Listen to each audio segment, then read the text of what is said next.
Hello dear students, मैं राधेश्याम यादव आपके प्यारे यूट्यूब चैनल एजी का पर आप सभी का स्वागत करता हूं। आज बहुत ही इंपॉर्टेंट जानकारी के साथ अपन आए हैं। आज आपको बताएंगे कि आपको जो एग्ज़ाम सेंटर पे है जेट के, वहां पर कौन कौन से डॉक्यूमेंट्स लेके जाने हैं, क्या क्या लेके जाना है, क्या क्या नहीं लेके जाना है, इसके बारे में चर्चा करेंगे ताकि आपको कोई असुविधा नहीं हो। तो बात करते हैं, जो एडमिट कार्ड डाला है उसमें क्या क्या निर्देश यूनिवर्सिटी ने डाले हैं। तो पहला निर्देश अपने यहाँ पर हिंदी और इंग्लिश दोनों में वो डाला है, तो ताकि आपको सही प्रकार से प्रत्येक बात समझ में आ सके। तो बात करते हैं अपन पहले निर्देश जो यूनिवर्सिटी ने डाला है, वो डाला है पहला निर्देश कि उम्मीदवार को अपना प्रवेश पत्र लेके आना होगा। जहां पर आप एग्जाम देने जा रहे हो जिस सेंटर पर, वहां पर आपको अपना प्रवेश पत्र डाउनलोड करके उसका प्रिंट आउट लेके जाना होगा। उम्मीदवार को कोई एक इनमें से नीचे दे रखे वो भी लेके जाने हैं। एक तो पासपोर्ट साइज फोटो होना चाहिए, जो आवेदन पत्र में अपलोड किया था, जो फॉर्म भरते समय आपने जो फोटो अपलोड किया था वो फोटो आपके पास होना चाहिए, पासपोर्ट साइज। साथ ही मूल पहचान पत्र भी, एक फोटो युक्त मूल पहचान पत्र, ध्यान रखना वह पहचान पत्र जिसमें फोटो लगी हुई हो आपकी, ऐसा मूल पहचान पत्र होना चाहिए। वो क्या हो सकते हैं? वोटर आईडी हो सकती है, ड्राइविंग लाइसेंस हो सकता है, पैन कार्ड हो सकता है, आधार कार्ड हो सकता है। तो ज़्यादा अच्छा रहेगा आप आधार कार्ड लेके जाए, क्योंकि ड्राइविंग लाइसेंस वोटर आईडी अभी तक आपकी नहीं बनी होगी, तो आप आधार ले जा सकते हैं। में ध्यान रखना आपका और एडमिट कार्ड में जो स्पेलिंग वगैरह जो डीओबी है वो सेम होनी चाहिए। साथ ही यहाँ पर एक निर्देश दे रखा है कि किसी भी कोचिंग का कोई फोटो युक्त आईडी प्रूफ नहीं चलेगा। किसी भी कोचिंग संस्थान का जो आपने परिचय पत्र बना रखा होगा, प्राइवेट संस्थान का या कोचिंग संस्थान का, वो नहीं मान्य होगा। अभ्यर्थी को बिना प्रवेश पत्र वो फोटो, अगर आप बिना प्रवेश पत्र के, बिना पासपोर्ट साइज फोटो के, या फिर आप कोई मूल फोटो युक्त आईडी प्रूफ नहीं लेके जाते हो, तो आपको वहां पर एंट्री नहीं दी जाएगी। इस बात का विशेष ध्यान रखें। क्या क्या लेके जाना है? एक फोटो युक्त आईडी प्रूफ लेके जाना है, और एक साथ ही में एक आपको पासपोर्ट साइज फोटो जो आपने आवेदन पत्र यानी जिस समय फॉर्म भरा था उस समय अपलोड किया था वो फोटो लेके जाना है।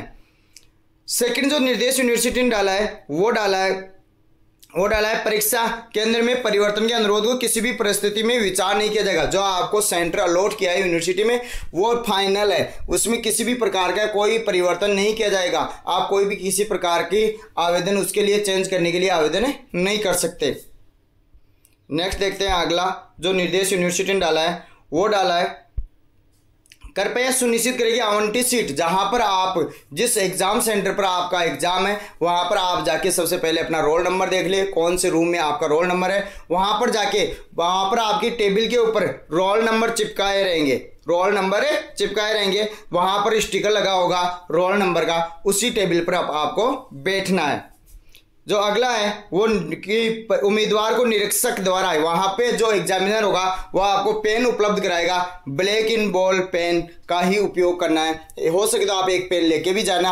अगर एंट्री नहीं दे पेन की तो आप बाहर रख सकते हो, जो भी आपके साथ जा रहे हैं उनको दे सकते हो, या वहां पर रखने की व्यवस्था होगी तो आप वहां पर वो पेन रख सकते हो। आपको एग्जाम में पेन दिया जाएगा जो एडमिट कार्ड में उल्लेख कर रखा है उसके अनुसार।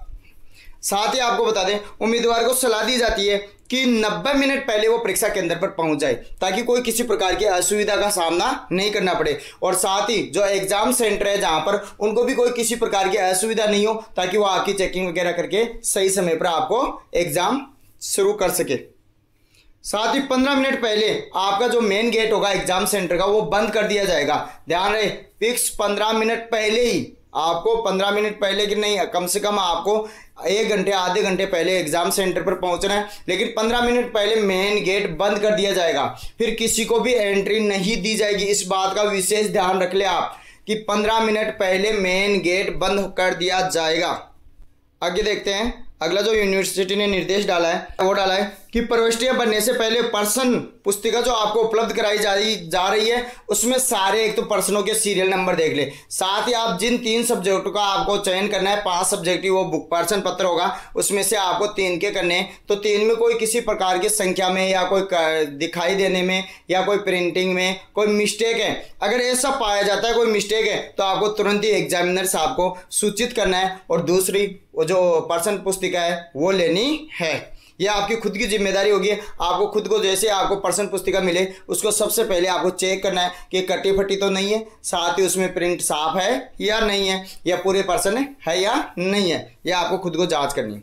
साथ ही जो आपको ओमार उपलब्ध कराई जाएगी उसको किसी भी सूरत में बदला नहीं जाएगा। अगर आपने कोई रोल नंबर गलत लिख दिए, कोई किसी क्वेश्चन का आंसर गलत भर दिया, तो किसी भी सूरत में ओमार को बदला नहीं जाएगा। साथ ही नहीं आप उसमें कोई कटिंग वगैरह, कोई वाइटनर वगैरह, ये किसी भी प्रकार का ब्लेड वगैरह से या कोई भी किसी भी प्रकार का एडिटिंग नहीं होगा ओमार में। ध्यान रखें, ये बहुत ही इंपॉर्टेंट निर्देश है। ओमार में आपको बिल्कुल सावधानी से बननी है।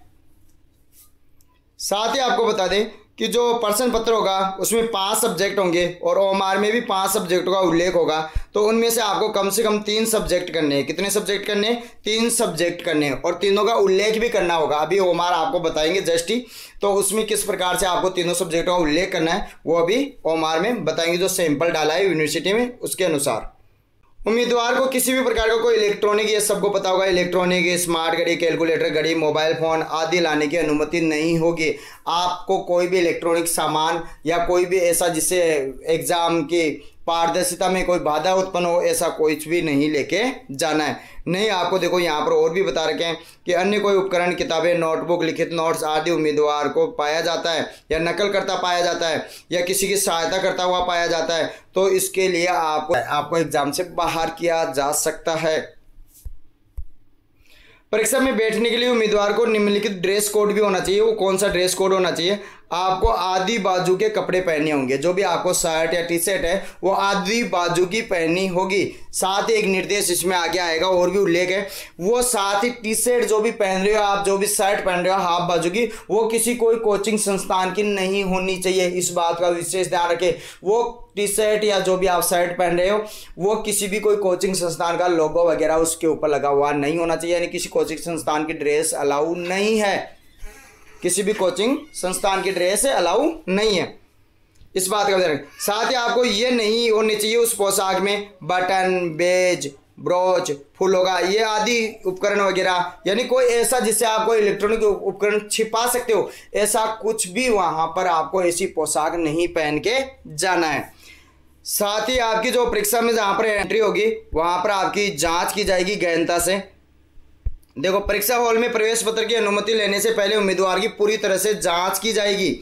उम्मीदवार को सलाह दी जाती है कि वह कोई भी न पहने, इनमें से कुछ भी न पहने, आपत्तिजनक कोई भी पोशाक न पहने जिससे एग्जामिनर को या एग्जाम सेंटर पर जो भी प्रतिनिधि उनको लगे कि इनमें कोई इलेक्ट्रॉनिक चीज़ या कोई नकल का कोई सामान छिपा हुआ हो सकता है। साथ ही उन्हें कोई किसी प्रकार की चेकिंग करने में कोई असुविधा नहीं हो, तो ऐसा आपको कुछ भी नहीं पहनना है। तो आभूषण होते हैं वो भी पहन के नहीं जाए, जैसे अंगूठी है, नाक की पिन है, झुमके हैं, चेन है, हार है, कंगन है, पायल है, ये किसी भी प्रकार के आभूषण आपको पहन के नहीं जाने हैं। इस बात का भी ध्यान रखें आप। साथ ही आपको जूते और मोजे नहीं पहन के जाने हैं, चप्पल पहन के जानी है। क्या पहन के जानी है? चप्पल, वो भी बिना एडी की, या सैंडल पहन के जाने जिनके ऊपर वो एडी लगी हुई नहीं हो। ऐसे किसी भी कोचिंग संस्थान या ट्यूशन की विशेष पोशाक या वर्दी ये मान्य किसी भी सूरत में नहीं होगी। इस बात का भी आप विशेष ध्यान रखें, क्योंकि हाफ बाजू की टी शर्ट ज़्यादातर कोचिंग संस्थान के आप पहन के चले जाओगे, वहाँ पर आपको एंट्री नहीं मिलेगी। उम्मीदवार को केंद्र व राज्य सरकार द्वारा जारी कोविड-19 के दिशा निर्देशों का पालन करना होगा। आपको मास्क लेके जाना होगा, एक मास्क जरूर लेके जाना है आपको। आपके अपने पानी की खुद की बोतल, पारदर्शी बोतल, वो भी लेके जानी होगी। यानी कोविड-19 के जो भी सरकार ने निर्देश जारी करके उनका आपको पालन करना होगा। अभी जो निर्देश है आपको मास्क जरूर होना चाहिए और पानी की बोतल भी आप खुद लेके जाओगे तो अच्छा रहेगा। पारदर्शी बोतल होनी चाहिए वो।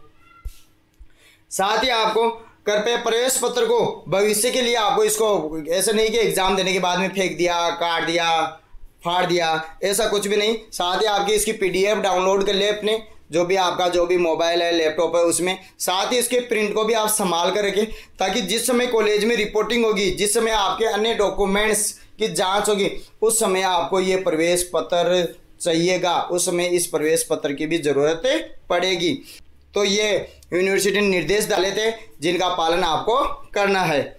साथ ही आपको अगर कोई असुविधा हो रही है एडमिट कार्ड या एग्जाम सेंटर से संबंधित, तो यहाँ पर हेल्पलाइन नंबर भी दे रखे हैं। वो हेल्पलाइन नंबर है कौन से? 0291294857 3। ये यहाँ पर आप 10 बजे से लेकर 5 बजे तक कोई भी आपको समस्या आ रही है उस समस्या के बारे में आप उनको अवगत करा सकते हो। वहाँ पर आपकी हर प्रकार की समस्या का समाधान किया जाएगा। साथ ही आपको कोई अगर और प्रॉब्लम है तो आप ईमेल भी डाल सकते हो। ईमेल है support@ZAUJ2022.com। ये थे निर्देश जिनका आपको अच्छी प्रकार से पालन करना है ताकि आपको एग्ज़ाम देने में कोई किसी प्रकार की असुविधा नहीं हो। अब देखते हैं अपन ओमार सीट। ओमार सीट किस प्रकार से आपको बननी है। ये यूनिवर्सिटी ने सैंपल ओमार सीट डाली है जिसमें कौन कौन से एंट्री किस प्रकार से करनी है आपको इसके बारे में बताते हैं। आपको सबसे पहले ओमार सीट जो मिल जाए उसको सबसे पहले अच्छी प्रकार देख लेना है कि वो कटी फटी तो नहीं है। इसके बाद में आपको दूसरा कार्य करना है कि उस ओमार में कहीं पे भी एक्स्ट्रा साइड में कोई भी टिक या मार्क नहीं करना है। इस बात का भी आप ध्यान रखें, यानी ओमार को किसी प्रकार का गंदा नहीं करना है क्योंकि कंप्यूटर से स्कैन होकर चेक होती है तो किसी प्रकार की असुविधा नहीं रहे। जो भी आपको रफ कार्य जो आपको पर्सन पुस्तिका मिलेगी उसी में आपको करना है, उसमें रफ पेज होगा पीछे, उसी में आपको सारा रफ कार्य करना है। ओमार में किसी भी प्रकार का कोई मार्क या टिक नहीं करना है। सबसे पहले आपको वहाँ पर रोल नंबर बनने होंगे, तो रोल नंबर जो को यहाँ पर बॉक्स बना रखे हैं उन बॉक्स में किस प्रकार से रोल नंबर बनने हैं यह आपको मैं बता देता हूँ किस प्रकार से। जैसे आपके रोल नंबर है 12, 25, 26, 24, तो यहाँ पर पहले खाने में 1 आ जाएगा, 12 है तो, फिर दूसरे में 2, फिर दूसरे में 2, फिर 5, फिर 2, फिर 6, यानी एक बॉक्स में आपको एक नंबर लिखना है, फिर 2 और फिर 4। एक बॉक्स में आपको एक ही नंबर बनना है। इसके बाद में यहाँ पर वर्ड्स में किस प्रकार से आपको लिखने हैं। जैसे 1 है तो यहाँ पर 1 लिखना होगा आपको, ONE 1, ठीक है। यहाँ पर 2 लिखना होगा, यहाँ पर फिर आपको 2 लिखना होगा, फिर यहाँ पर 5 लिखना होगा। इस प्रकार से आपको शब्दों में भी नंबर लिखने होंगे। दोबारा देख लो, यहाँ पर आपको एक बॉक्स में एक जैसे आपके 1, 2, 3, 4, 5, 6, 7, 8 इस प्रकार से आपके नंबर है। तो यहाँ पर भी आपको नीचे 1, 2, 3, 4, 5, 6, 7, 8 इस प्रकार से लिखने होंगे। साथ ही आपको क्वेश्चन बुकलेट नंबर जो प्रश्न पत्र आपको दिया जाएगा, प्रश्न पुस्तिका, उसके ऊपर बुकलेट नंबर होंगे। वो बुकलेट नंबर भी आपको यहाँ पर जैसे नंबर है, जैसे आपके वहाँ पर है 4, 5, 6, 7, 8 इस प्रकार से बनने हैं। टेस्ट सीरीज जरूर बहुत इंपॉर्टेंट है। टेस्ट सीरीज आप देखना, वहाँ पर आपको A है, B है, C है या D, 4 टेस्ट सीरीज बता रखी है। तो चारों में से कौन सी टेस्ट सीरीज आपको उपलब्ध हुई है उस टेस्ट सीरीज का यहाँ पर उल्लेख करना है। जैसे आपको टेस्ट सीरीज मिल गई B, तो B इस बॉक्स में आपको लिखना है। साथ ही आपको लिखते समय ध्यान रखें, ये बिल्कुल बॉक्स के अंदर लिखने हैं, न बाहर जानी चाहिए, न नीचे टच होने चाहिए, न ऊपर टच होने चाहिए, बिल्कुल बीच में लिखने हैं आपको। इसके बाद में जो एंट्री करनी है वो आपको देखो इस प्रकार से गोले काले नहीं करनी है। आपको जो भी एंट्री करनी है वो किस प्रकार से करनी है आपको वो देखो, इस प्रकार का आपको गलत माना जाएगा। इस प्रकार टिक लगाते हो वो भी गलत माना जाएगा, 2 बार दिए वो भी गलत माना जाएगा। इस प्रकार आप करोगे एक ही वो सही माना जाएगा। आगे देखो, रोल नंबर बनने का तरीका भी यूनिवर्सिटी ने नीचे बता रखा है। देखो इस प्रकार से 1 2 0 8 5 4 7 7, तो 1 2 0 8 5 4 7 7 इस प्रकार से आपको नंबर ऊपर वाले जो अभी देखा था आपने वहाँ पर एंट्री करनी है। नेक्स्ट आती है अपनी ओमार सीट जो दूसरी साइड की, जहाँ जो मेन स्कैन होगा। सबसे मेन इंपॉर्टेंट ये रहेगा, यहाँ पर आपको जो भी रोल नंबर है वो उसी प्रकार से जैसे ऊपर भरे थे उसी प्रकार से यहाँ पर बनने 1 2 3 4 5 6 7 8। यहाँ पर फिर आपको इस लाइन में जैसे 1 है तो 1 को ही काला करना है आपको।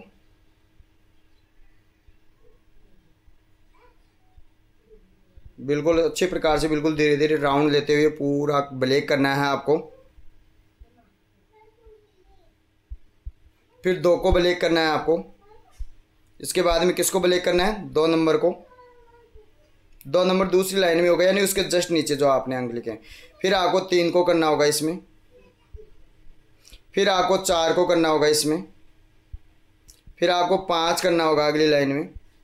कहीं एक ही लाइन में मत कर देना, आप इस बात का ध्यान रखें कि और इसमें किसी प्रकार की कोई काटा पीटी दोबारा ओमार नहीं मिलेगी आपको।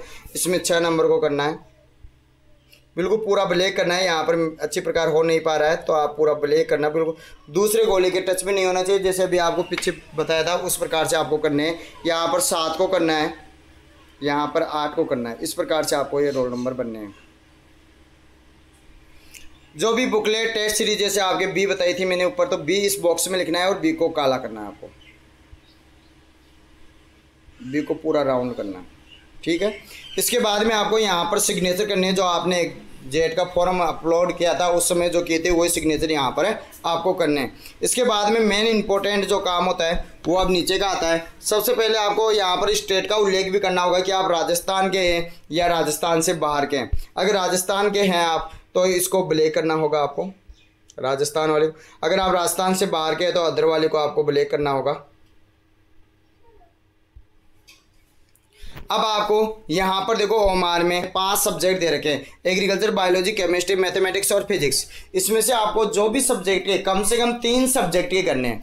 तो ज़्यादातर एग्रीकल्चर वाले बच्चे एग्रीकल्चर, बायोलॉजी और केमिस्ट्री का पेपर करते हैं। तो जैसे एग्रीकल्चर के पेपर कर रहे हो तो आपको इसको सबसे पहले इसको ब्लैक करना होगा। इसको ब्लैक करने के बाद में आपको एग्रीकल्चर के सारे आंसर इसी में करने हैं। ध्यान रखना, कहीं आपने वहाँ पर पहला क्वेश्चन करो उस समय कंफर्म कर लेना कि आप एग्रीकल्चर के क्वेश्चन एग्रीकल्चर वाले कॉलम में ही कर रहे हो, फिर बायोलॉजी के बायोलॉजी वाले कॉलम में, फिर केमिस्ट्री के केमिस्ट्री वाले कॉलम में। इस प्रकार से 3 का उल्लेख करना है, तीनों के आंसर करने हैं। और आंसर किस प्रकार से आपको बनने हैं आंसर, ये ऊपर भी आपको बता दिया था, एक बार और देख लो। जो आपको आंसर है वो किस प्रकार से बनना है। जैसे आपका पहले क्वेश्चन में 4 नंबर से ही आता है तो आपको 4 को ब्लैक करना है इस प्रकार।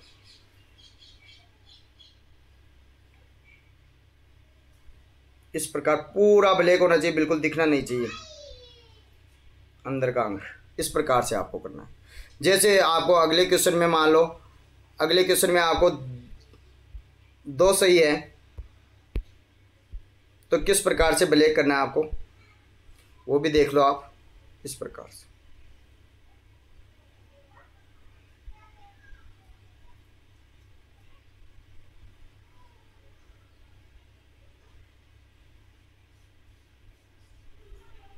इस प्रकार से आपको करने, बाहर भी नहीं निकलना चाहिए और बिल्कुल वो गोला पूरा राउंड ब्लैक हो जाना चाहिए। इस प्रकार से आपको करने हैं। ये सही तरीका है ओमार बनने का। तो ये थी जानकारी। ये जानकारी आपके लिए बहुत ही मददगार साबित होगी। तो ये ओमार इस प्रकार की आपको मिलेगी जो आपको एग्ज़ाम सेंटर पर उपलब्ध कराई जाएगी।